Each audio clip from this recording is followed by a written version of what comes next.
Hello, ninth graders. This is the first PowerPoint. You should be viewing this on Wednesday, April 29th. Hopefully you received the calendar that I emailed out. If not, you need to go back and look through your email and find that. It's also, of course, on the portal. And the calendar pretty much takes us through, or it does take us through the end of the school year, through May 21st. Now, I don't have all of the assignments listed out for each date yet because we're developing this unit as we go. This is a newer unit for us in ninth grade because if you remember, we were going to end the year with a Tech Comm unit, but that would be really difficult to do remotely. So instead, we're going to go back and review the propaganda that we had started right before we had to go to distance learning. And this unit is going to be about rhetoric and propaganda. We'll tell you about what all that means as we go through it. We're going to start with a review of the propaganda that we've already gone over. And then this will all wrap up with a test over this unit during the exam week. Okay? So this PowerPoint is going to look very familiar to you because basically all I did was I took the note sheet that you had received before on propaganda that went through the 10 types of propaganda, and I just turned it into this PowerPoint. So you can review that sheet, you can review this PowerPoint, whichever. But it's been a while, so we're going to go back over the types, okay? So the first one we talked about was bandwagon. And remember I told you that this isn't what everybody thinks, like, oh, you're just jumping on the bandwagon. I mean, it's related, but bandwagon propaganda is a little bit different. Bandwagon propaganda is when you're trying to convince someone to do something because everybody else is doing it. And as we talked about when we went over this in class, y'all have probably all used this on your parents whenever you've said, oh, but mom, everybody else is going to go such and such, or everybody else gets to do this and that. And so that's bandwagon. You're trying to kind of use peer pressure to influence people to do something or not to do something because they want to conform with what they think everybody else is doing. Okay, so that was bandwagon. Testimonial, remember we said the big thing to remember about testimonial is that somebody is getting paid. There's money involved there, right? So this is the celebrity endorsement of a philosophy, movement, or candidate. And we talked about this when we went over these. You know, there's certain, like we talked about, I think Shaquille O'Neal was one of the ones who has done a lot of different commercials. So anybody who does those commercials, you know they're getting paid for that endorsement. So that counts as testimonial.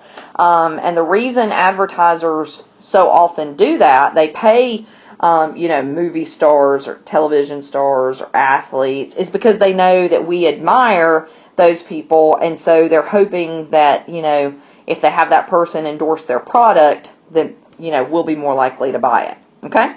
So that's testimonial. Somebody's getting paid. Okay? Next up is plain folks.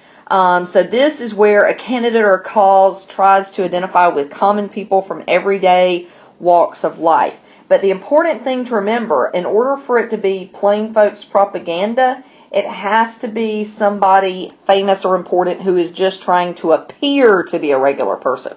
It's not plain folks propaganda if you're watching a commercial and it's just like a normal family sitting somewhere and eating McDonald's or whatever.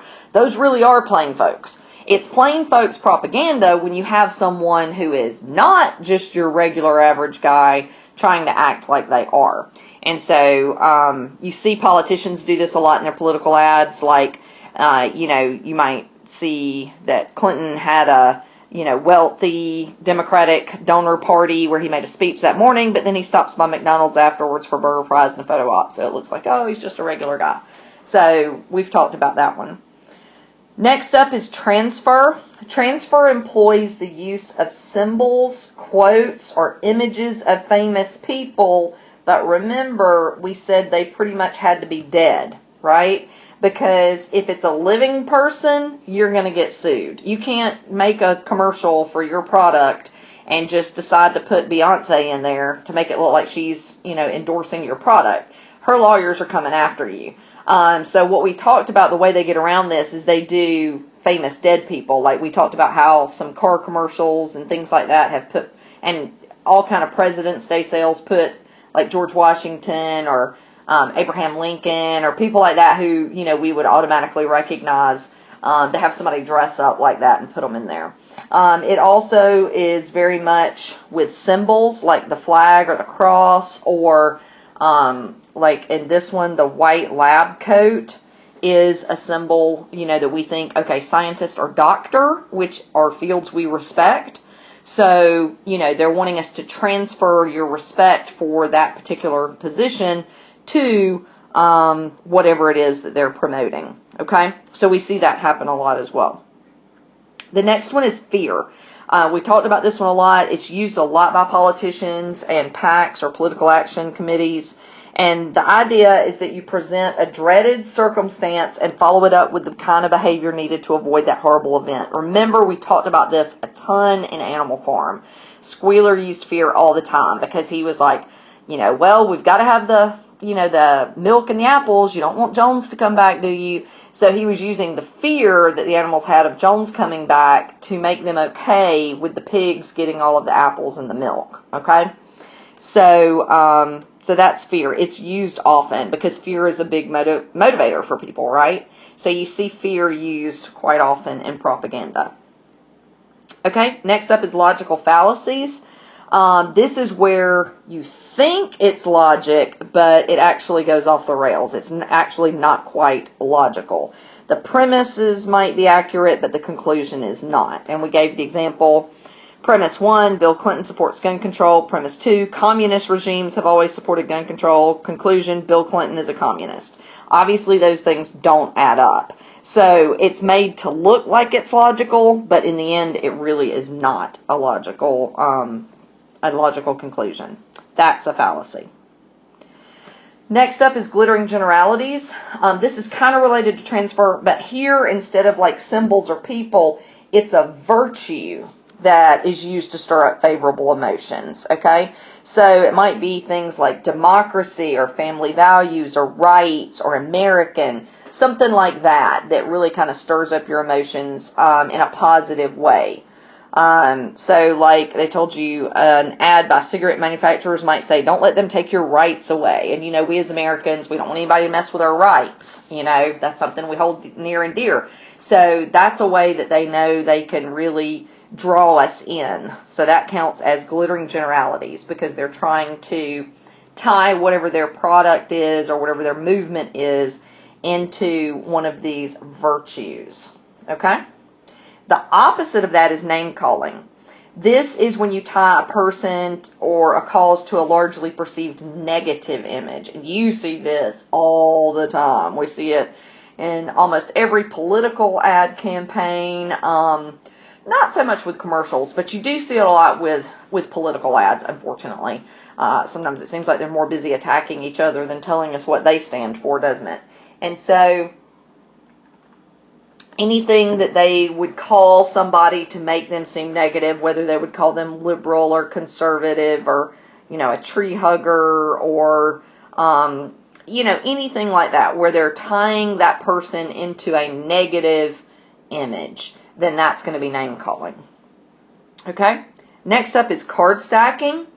This technique is used to show favoritism, but the important thing to remember here is in order for it to be card stacking, you have to have two things side by side, and one has to look like a lot better than the other. Okay? It's where you use larger print, bigger or more attractive pictures, or more attractive presentation of certain people or ideas to influence you. So for it to be card stacking, you have to see both side by side. We talked about how burger commercials sometimes do this, where they'll present one burger that is like really squished and like the meat's halfway off the bun and it just looks like somebody threw it in the back of a truck.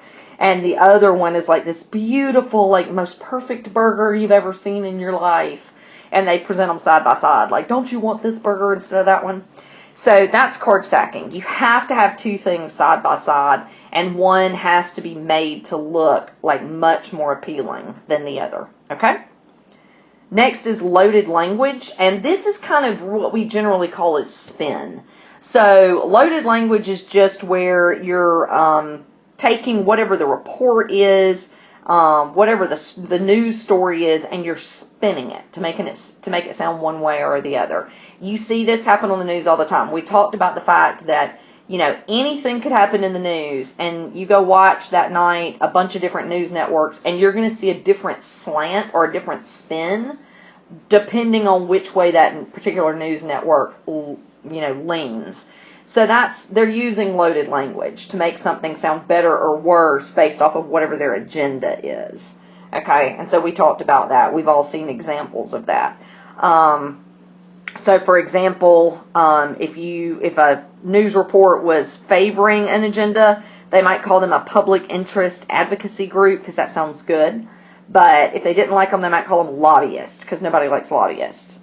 Or if you're in favor of a group overseas, you might call them freedom fighters or fighting for independence. That sounds good. We're like, yeah, we did that back in 1700s. Everybody should do that. But if you disagree with them, you might call them a separatist movement. Because that sounds like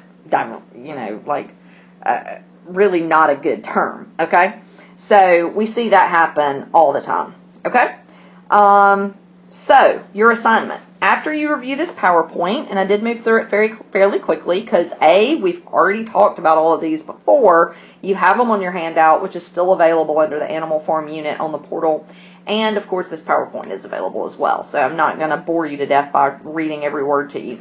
So I went through this pretty quickly. But after reviewing it again, if you need to, you're going to log into the portal this time. Now, that's the first time you've done this for us. But this time we set up a homework activity on the portal. It's really easy. It's 10 multiple choice questions that have to do with this PowerPoint or handout. And you can use it for the homework, okay? You can actually use the PowerPoint. It's okay. This is not a quiz or a test or anything. Now, the bad thing about that is because it's the portal, it calls it quizzes. It's under the quizzes section.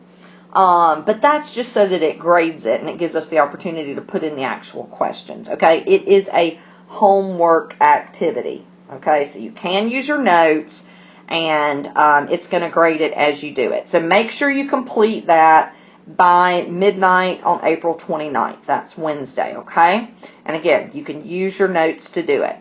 So this should have been a pretty quick, easy review for you. As you can tell from your calendar, we're going to work with propaganda through probably about next Tuesday. Then we're going to introduce rhetoric and ethos, pathos, logos and tell you about what all of that is. And then we're going to wrap up with logical fallacies. I know that's one of our types of propaganda, but there's lots of individual types of logical fallacies. So we're going to drill down into that a little bit more.